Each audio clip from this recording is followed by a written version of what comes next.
பாதி கேரளாவில் இருக்கிறவங்க பாதி பேர் துபாயில் தான் இருக்காங்க. ஆமாம், துபாய் லைஃபாக போயிடுச்சு அவங்களுக்கு.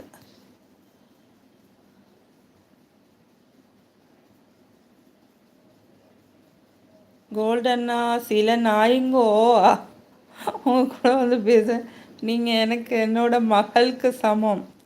ஆனால் வேற லெவலில் சொல்கிறாங்க, என்னவும் பேசிட்டு போகிறாங்க. அவங்களுக்கு அதுதான் தெரியும். வேற இது வேறயா?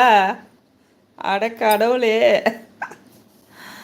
பப்ளிக்காக தானே நம்ம பேசுகிறோம் லைவில். அண்ணன் தங்கச்சி, அண்ணன் வந்து அப்பாவுக்கு சமம் நீங்கள் சொன்ன மாதிரி. ஒரு மக மாதிரி நினச்சி பேசுகிறீங்க. அது பொறாமை தான். அவங்களுக்கு வந்து பொறாமை அண்ணா. அவங்க கூட நீங்கள் பேச மாட்டேங்கிறீங்க, என்ன ஒரு பொறாமை தான் இருக்கும், வேற ஒன்றும் இல்லை. அவங்களுக்கு இந்த மாதிரி வந்து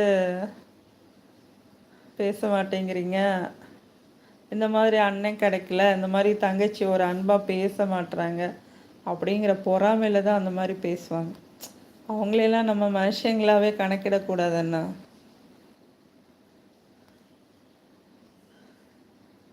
கோல்டன்னா, உங்களுடைய லைவில் நான் ஒருத்தன் தான் இருப்பேன் இல்லையா?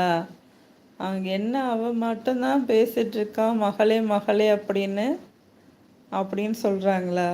பொறாமை. நானும் வந்து ஃபஸ்ட்டெல்லாம் நிறையா நேரம் அவங்க லைவில் இருப்பேனா,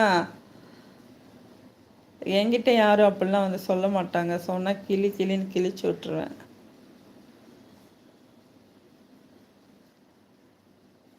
உங்களுக்கு எப்படி? இந்த யார் சொன்னா? அப்படி பேசுகிறவங்க பேசிட்டு போட்டோம், யார் சொன்னா என்ன?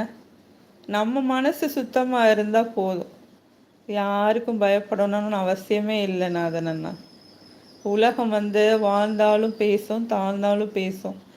உண்மையை சொல்ல போனால் நல்லவங்களை தான் அது பேசும், கெட்டவங்களை வந்து கண்டுக்காமல் விட்டுரும். ஏன்னா அவங்க இப்படி தான் அப்படின்னு சொல்லிட்டு போயிடுவாங்க. பொறாமை நிறைய இருக்குது மக்களுக்கு. பொறாமப்பட்டால் நல்லது தான்ண்ணா. நான் சந்தோஷம்தான் படுறேன்.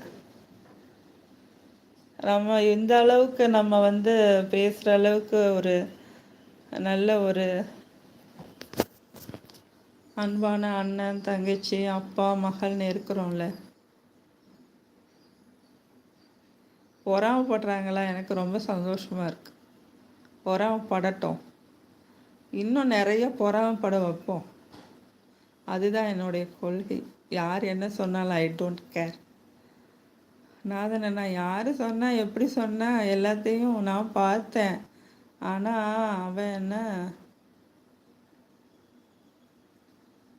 புரியலையே, பாஸ்வேர்டா? யார் சொன்னா எப்படி சொன்னா எல்லாத்தையும் நீங்கள் உங்களுக்கு தெரிஞ்சுக்கிட்டீங்களா? நீங்கள் சீனியரில் லிஜெண்ட்ஸ், உங்களுக்கு எல்லாமே தெரியும். நமக்கெல்லாம் அப்படி தெரியாதுப்பா. தெரிஞ்சு என்ன பண்ண? நீங்கள் கண்டுபிடிச்சிருவீங்க அண்ணா, எனக்கு தெரியும். அவங்களுக்கு எல்லாம் தெரியும், நிறைய எக்ஸ்பீரியன்ஸ் இருக்குல்ல வாழ்க்கையில். எத்தனை பேரை பார்த்துருப்பீங்க, எவ்வளோ கஷ்டமாக உழைச்சிருக்கீங்க. அமுல் கம்பெனியில் எவ்வளோ பெரிய கம்பெனியில் வேலை பார்த்துருக்கீங்க, எவ்வளோ பெங்களூரில் இருந்திருக்கீங்க, எத்தனை மனுஷங்களை பார்த்துருப்பீங்க.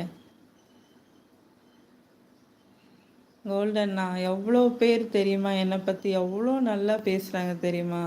அந்த அளவுக்கு அண்ணா லைவ் போங்க, ஃபுல்லாக உங்களுக்கு சப்போர்ட் பண்ணுவாங்க அப்படின்னு. ஆமாம், லைவில் பேசுகிறாங்க, எப்போ பாரு எறும்பு மேயிற மாதிரி மேய்ஞ்சிட்டு இருக்காங்க நம்மளை, அதுக்கு ஒரு காக்கா கூட வரமாட்டாங்க அப்படின்னு பேசுகிறாங்க. லைவில் பேசுகிறாங்க, எப்போ பாரு எறும்பு மேயிற மாதிரி மேய்ஞ்சிட்டு இருக்காங்க, நம்ம அதுக்கு ஒரு காக்கா கூட வர. ஆமாம், உங்கள் லைவில் நிறைய பேர் வராங்களே, அதனால பொறாமப்படுறாங்க. எல்லாமே ஸ்க்ரீன்ஷாட் எடுத்து ஓகே ஓகே ஓகே வச்சுக்கோங்க. Super super. நீங்கள் ஒரு அது என்னது மிலிட்ரி ஆஃபீஸராகவோ சிஐடி ஆஃபீஸராகவோ இருக்க வேண்டியது.